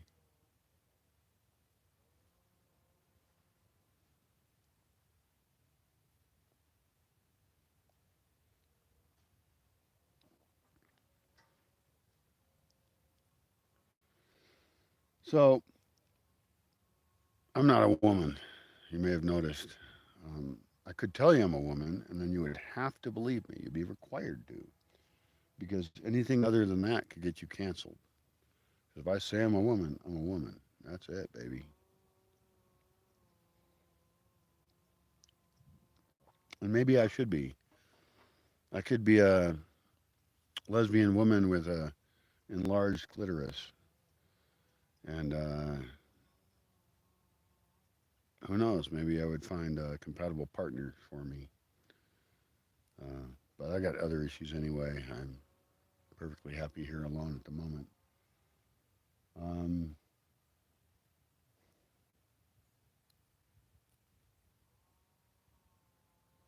well, that distracted the hell out of me. Now I'm thinking all these pornographic thoughts in my mind. It's a nasty place up there, and everything's just so comfy out here. This is like the best place in the world. Oh, we covered that, didn't we? Now, the most beautiful place in the world I've ever been was actually Glover's Atoll Resort off the coast of Belize. And it was a 9 acre island. I don't know what its current position is. Hurricanes go through there and they wipe islands out and make new ones. I mean, it's very oceanic, you know. And so I stayed there for just a few days, I think. I don't know. Don't remember. Maybe it was a week. Don't recall. And there was a little craziness, not involving me, which was good because all my time was spent there just like swimming around the ocean. Uh, my girlfriend at the time was there with me, and I appreciate her support and being there with me. And she spoke better Spanish than I did, although the owners of the island, I think, were French. I did learn how to scuba dive there, which was wonderful. And they let us go down a little deeper than the official um, training things for the, what is it called? I never sent in my card thing because I just didn't do it again. Anyway, there's a card you can get for certifying you for scuba diving and stuff. But it was all fucking fine. They were totally nice people, and they were like, "Hey, don't be stupid, be smart." I'm like, "Hey, I do not want to be stupid. I want to be smart because I really like to fucking breathe. And if there's anybody who knows about breathing and the importance of it, I'm one of those guys. So I did not feel that comfortable going under the water with some machines supporting me. But they were totally smart, nice instructors, and I wasn't scared or anything. Uh, Certainly didn't show it if I was, but it was fucking amazing. You go out and you swim around in some coral reef a little bit. We did this a little bit, and they're just like, "Hey, go walk over there and put this thing in your mouth, and breathe this way and don't do that, and don't be stupid." And I was like, "Okay, I don't be stupid." And then I go do that, and I'm swimming around, and I'm like, "Okay, apparently I can fucking swim around." This was like over a tiny coral reef on a beach. It was great, and and they tell you don't fuck with the coral and don't fuck with natural environment, protect it and shit. And so I'm just like breathing and I'm breathing underwater. I'm like, oh, okay, it works. It fucking does work. And that was all I needed really. And after that, I was fine as fuck. I mean, I was totally cool. I went down to about 100 feet, I think. I think the official regulations are 70 feet. You can't go below that. But the truth is that after a while, you run out of light anyway. And so there's no point in going deeper. It's not like it should be a goal to go deeper, I don't think. The prettiest shit I saw was probably, I don't know. I mean, I was just floating down this cliff like I was in space. It was so cool. And they teach you this easy thing where you breathe out or you breathe in, and that can control your velocity as you fall or go up or whatever. You got fins on and stuff. You're all fine. You got very, very good equipment, no problem. And so I just remember falling down, which I mean floating down, like like every meter would take a few seconds probably. I just you breathe out the right amount, and you're just going down this cliff face. And on this cliff face is all these amazing, weird organisms that would live on another planet. Because guess what? They live on a different planet than you. They do. They their life is totally different than yours. That's the closest thing you can do in your lifetime to going to another planet is to scuba dive in a place where you can just float down another world. It was gorgeous. It was amazingly gorgeous. There was tiny fish, just all over this rock face of all kinds, like the kind of thing you would see in an aquarium, but it's like you're in an aquarium times 1,000. And if you were to swim over there, there'd be another 1,000. So you're just surrounded by 10,000 beautiful aquariums of weird shit, weird ocean shit. It's pretty cool. At one point, I looked straight down below me, and there was a barracuda, and they didn't tell me about this. There was a barracuda for some reason, and this is just my memory, and it could be wrong, vertical with its mouth open, facing me. And I'm like, I don't know what that barracuda is thinking. And it didn't do anything. This is really weird. I know, it's so strange. And why was it there? Why was it doing that? I don't know. Is that a barracuda behavior? It disturbed me because it has bigger teeth than I do, and they're sharper. But it didn't do a goddamn thing. And you know what? I trust these scuba people quite a bit, and I don't think they would send me into a place where it's very likely, statistically, that I would have a problem. And I didn't have any problem. They were just fucking awesome. Dudes from Belize, teaching me how to scuba dive. Everybody was having a good time. And I bet you I'm one of 10,000 people who went through that place or some big number. Ah, oh, the sun's finally coming out. Okay, so this is a new definition for sun, and this is real sun, direct sun. Suddenly it's hitting me, and I have no cloud protection at all. I immediately have to worry about a couple things. One is sunburn, and most people don't get sunburned here, but it's possible to get sunburned here. It's totally possible.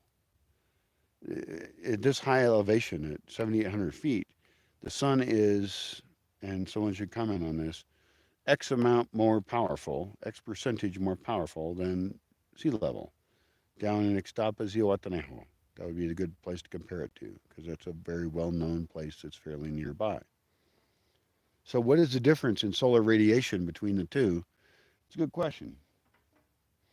In fact, the site WeatherSpark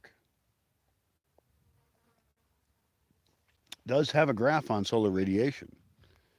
And I think earlier in this video, I was talking about making videos and stuff. The issue is, I don't need to know it by month, I need to know it by hour. I need to know it what time of the day is the best day to use this forest as a film studio. And so it requires someone to measure that with more detail. And the time of day is really important because the rains often come in the in the afternoon. And so getting up early on a perfect day like this is wonderful.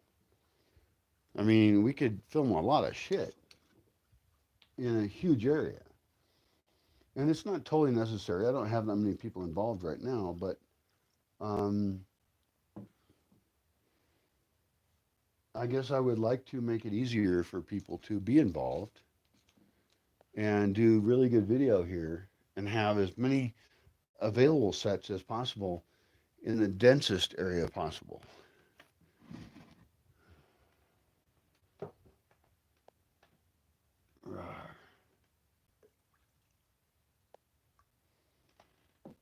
Oh, standing around is difficult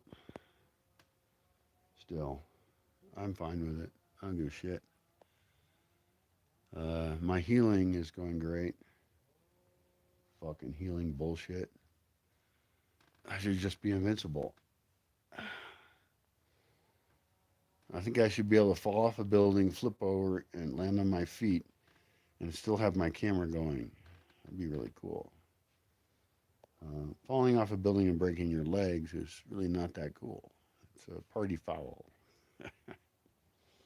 It's luckily you can't stop a Mexican party, and it has made me a little more famous in town. More people probably know about me than before. That's cool. I don't mind that. You know, I think my thoughts are good to spread. And if anything, what I got to do is record more in Spanish and also have more stuff subtitled in Spanish. I think that would be worthwhile.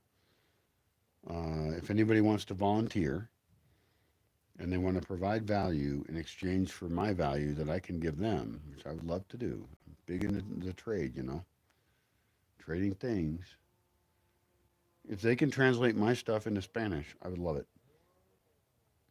Of course, especially with anything related to the town, but in general, just as a idea. It's an easy language to translate into, and I know a lot of people locally, at least within the whole country, which is a big place, who would be willing to trade translating into Spanish for living here and eating here and learning or disagreeing with whatever shit I say. You know, somebody who wants to give their value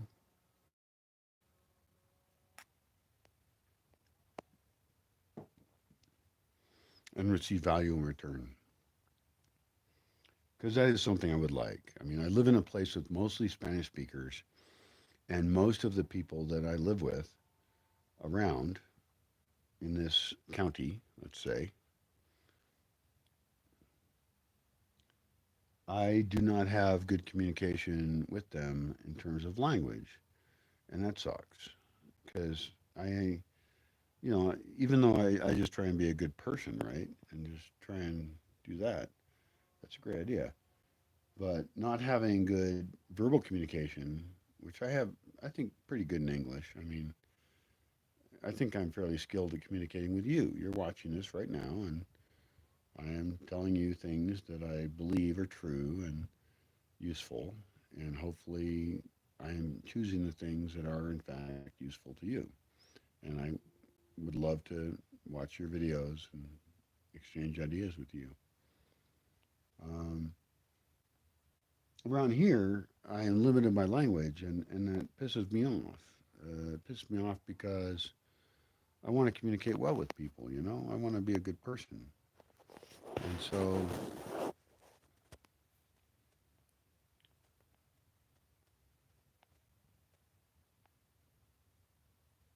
my language incapacities are a block to my success in being a good person in the community I'm in. And so I'm concerned about that. Um, Obviously, the dogs don't care. Dogs speak dog, but people speak, and it's Spanish and English. And I want everybody to learn Spanish and English. I'm really a huge proponent of it. I I I think it's extremely important for the stability of the geographical region that everybody learn English and Spanish, and maybe we'll end up with a Spanglish. I don't know, and I don't care. You know, I like the idea of Spanglish. My beard cracks me up. Uh, and I know there's some people who would be against that, and they would say, "Oh, that's a damage to the language or something." It's like, fuck that shit. They're both Latin-based languages.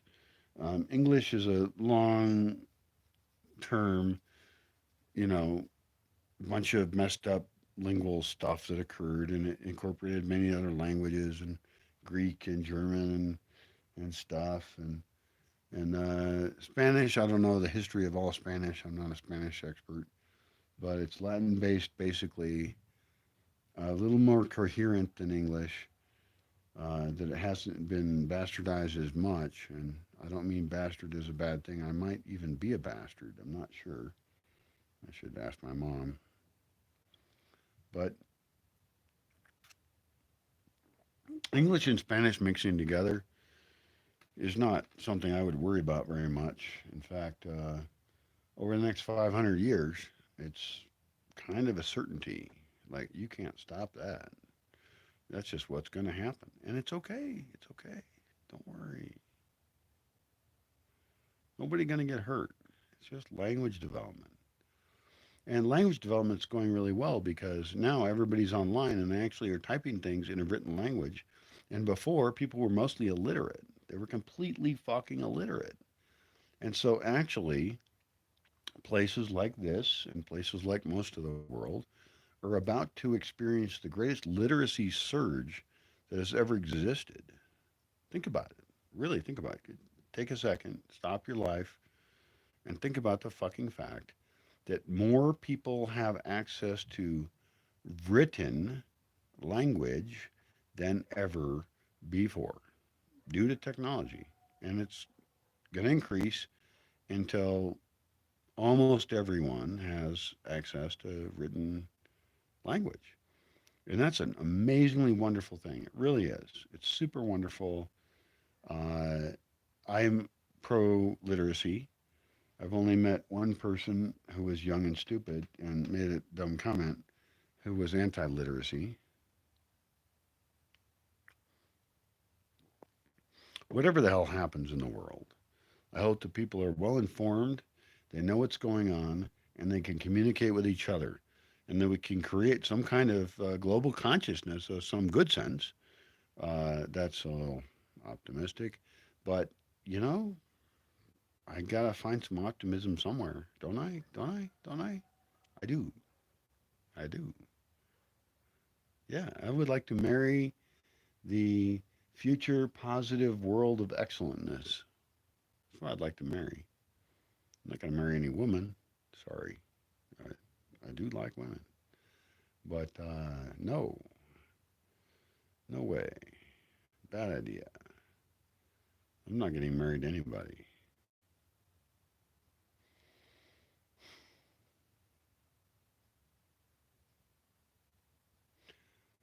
There are alternatives to marriage, and there are many, and I've written those up elsewhere, and some of those things are private.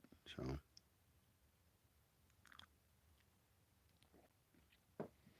but I am not in favor of doing dumbass things that other people have already failed at a ton of times. So, no, I don't recommend marriage very much, and I would recommend that we design a world culture that puppy's so cute. Are you cold? Are you in the sunshine? Cutie dog. I gotta show it to you.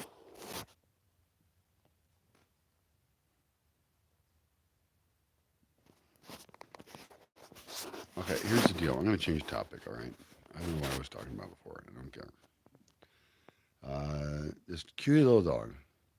is sitting in the sunshine. It's the sort of morning sunshine. I don't know what time it is, all right? It's probably 10 a.m. or something. And she's sitting there in the dirt and not as much of a ball as she was before when she was in the shade and freezing to death. And I already put her up in the house and protected her from the coldest part of morning in which she was covered with dew and all wet. So this is stuff about my dog. So if it's boring, I don't care. It's about my dog. And that's what I'm going to talk about. So skip ahead. Block me. Block me, please. I like it when people block me. It's good. More people should block me. Anyway, back to the puppy, which is more important than block me. Is she's sitting in the sunshine, enjoying it so immensely. Even right there in that one spot, I should have black rocks that soak up the sunshine. Just a tiny little plaza just for her. I mean, I could build one right there. It could be like, a foot by a foot or a 30 centimeters by 30 centimeters or whatever, or something. And she could just have a little bit cozier spot to sit, you know. In other words, how can I make architecture for dogs? That's a good question. Architecture for dogs, because she's too fucking cold. I'm looking at her and I'm hurting. My other option is to toss her upstairs and trap her upstairs because it's warmer up there. It's not that much warmer, and it's way more boring, and I'm not there. And she likes me. She thinks I'm God, which I think is fucking great. But if I'm going to be God, then I have to be a good God, and I have to serve those who worship me. And my dogs don't all worship me, but they're all part of the system here. They're all part of a very complicated social interaction. And in her case, she's so small, and it's not like I have a voting system set up for dog and humans and what everybody would vote for, but I got to vote for her, right? I got to vote for her in the sense that, like, right now, okay, she's over there. Do you see her?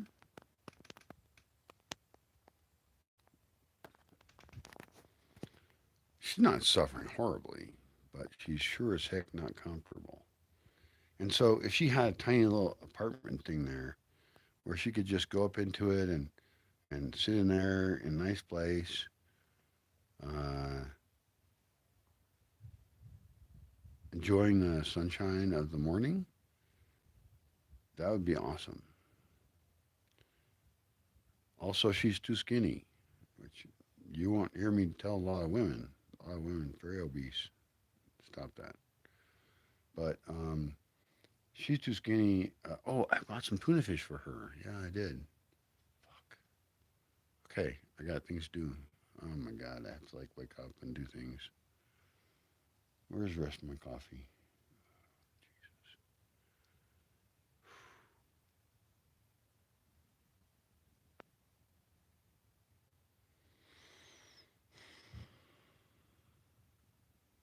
At least I have coffee. I guess that makes me rich.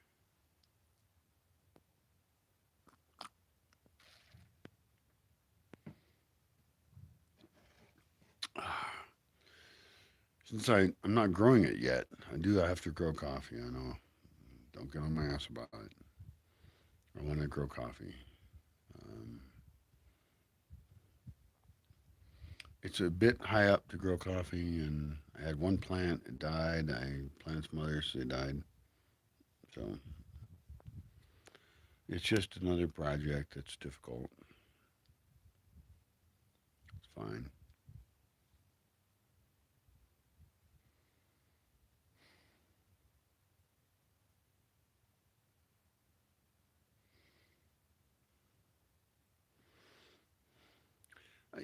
I wonder, like, why does it bother me when people tell me what to do? And I think it's because they're not doing it. Like, there's a few people online, like maybe four or five, who are doing things similar to me in very different climates. And then there's some other like YouTuber type people who I don't know their actual issues. I don't know pragmatically how they function. But one of them uh, has a really nice voice, and it's a chick. And oh my God, if I'm not gonna say her name because that's rude. But if I had any option of being near that voice for the rest of my life, I would be really interested in that. That's that's me flirting, by the way. That's maybe I'm too subtle. I don't know, but uh,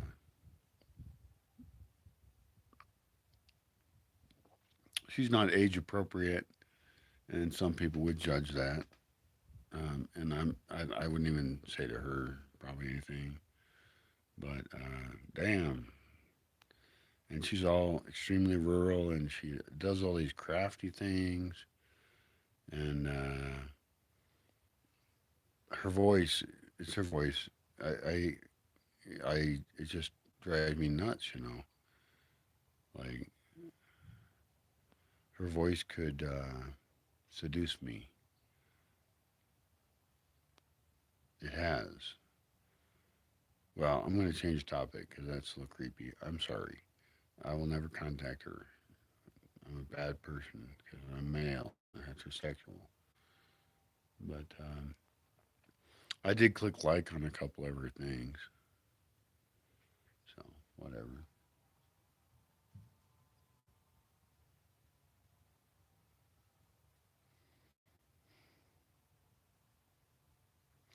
This might be the longest video I ever did.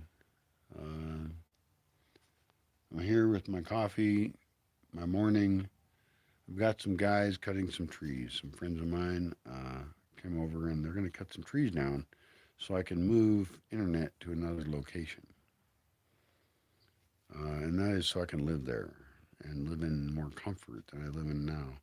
Because right now, the place I live in is cold, has mice, um, is a place that a semi insane hermit has lived for over 2 years or something like that. Don't check numbers on shit. And um, my goal is, well, I don't know if it's my goal. I don't know if I want to make goals, you know. Goals are dangerous to make because you might not meet them. That's true. One of my thoughts is to live in a house that's warm, where I can have a fire, and in the winter, and I can sleep in like a comfortable bed. I'm fine. Fucking, I need nothing, man.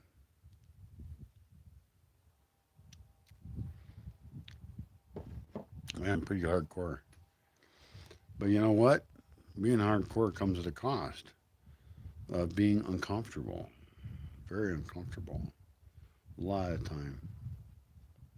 Um, so my thought is to here's my current thought is to use these objects I already own. It's an ubiquity wireless transfer thing, and pay the local geeks who know things I don't know in this case to get internet down in the lodge. I would love to do that. And then I could actually live in a comfortable home. Like, yeah, I could cook easier and wash dishes easier, and there was water in the kitchen. And, I could live in the best place just for a little while, and I could improve it.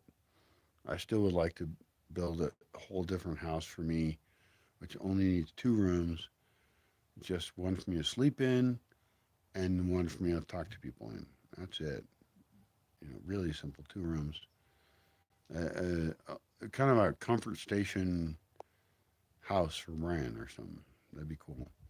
But briefly, I think I would like to move to the lodge because uh, if I can get internet there, then I can be in a more comfortable space. I can actually use electricity a little bit better. Maybe, probably not, but we'll see.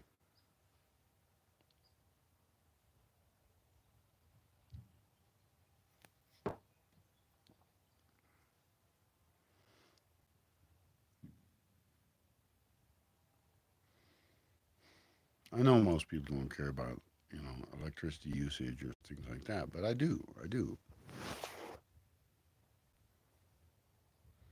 That is the kind of shit I care about, and so anybody who's going to be involved with me in any way as a resident, a visitor, a tourist, even a daytime visitor. I mean, I'm not going to sell daytime visits to people I don't think are on the path to making things a better place.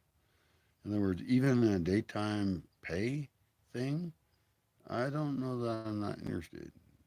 I care about people who care about things. And so we'll work on that. But I don't really feel any obligation to the public.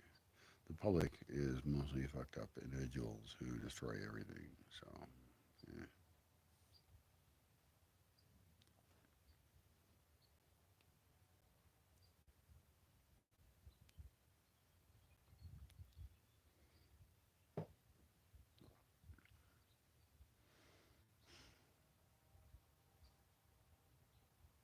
That seems a little negative, doesn't it? I'm sorry about that. I should, I suppose, be signed up for educating people about things that I think. But I feel like all that shit's available online and I've already given it. The value of me providing a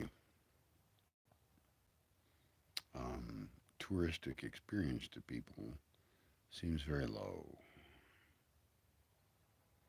And those are the people, and maybe this is a enlightenment moment. Maybe I should really understand what's going on. But those are the people I'm least interested in serving. So I guess the simple answer is just fucking charge them more and have them finance the things that you do want to do. I like that idea. That's a brilliant idea. If people are still traveling and doing things far away, I should just set a price. I mean, and it's a really way to be nice because I'm kind of mean in a way. I'm not welcoming because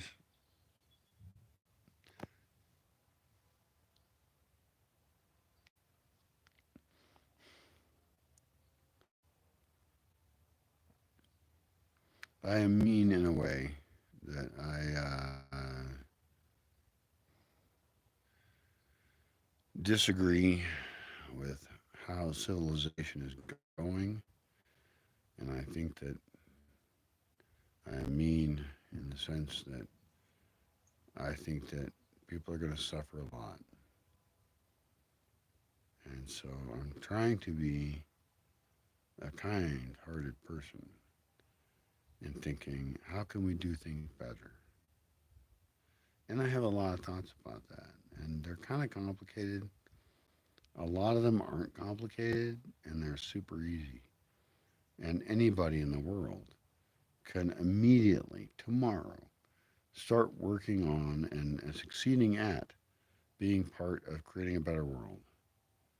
And a lot of those initial things have to do with personal transformation, which is fairly vague and sounds suspicious. Also about planting seeds, which is very physical and real. And I mean planting real seeds in real places, depending on where you live and whether or not they are going to succeed. But planting literal seeds, I think, is a brilliant start for your personal transformation of how to make a better world. Just a thought. It's free. And I don't have a paid program. There's no information I'm going to keep from you without it being free. I think all my information and thoughts should be free to you. I'm not selling you shit. I should, because then I would have money to live on. That'd be great. And if you want to donate, you're welcome to. But I'm not going to bug you about it. I consider that rude. But I will interject one comment that I only live off donations. So if you're in that kind of position, please do. And if not, it's okay too. No problem. I want you to become more successful than me. And you should certainly be more financially responsible than me because I'm not financially responsible at all. I have, you know, just doing what I do in the forest and shit. And it's not a good idea as a business plan. But either way, donate, don't donate, do support, please. And that's a real direct request for me. Like, I actually don't know what's going to happen to me in the next year. I don't know if I'll be alive. I have no idea. But I'm in tough times and tough spots. And so I would like you to at least subscribe and comment and share whatever and all this crap people say. I hate that shit. Self promoting crap. And, I'm doing it only because I probably will die if I don't do it or something. And also, I think that my ideas are actually pretty good. I wouldn't share them if they weren't.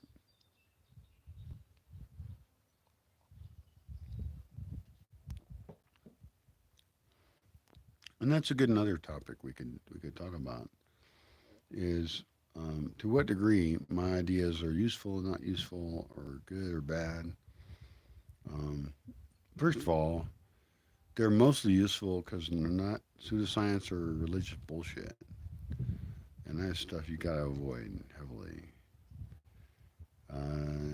So I'm into physics and any knowledge about that.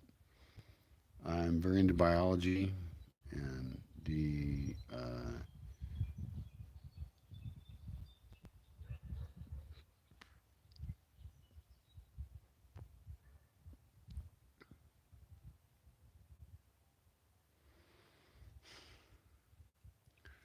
the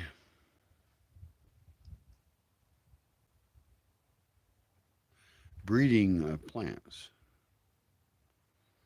And the breeding of plants is a very interesting topic. Uh, there's plants that are native, there's plants that are not native, there's plants of all kinds. And I have big opinions about all that shit. Big ones.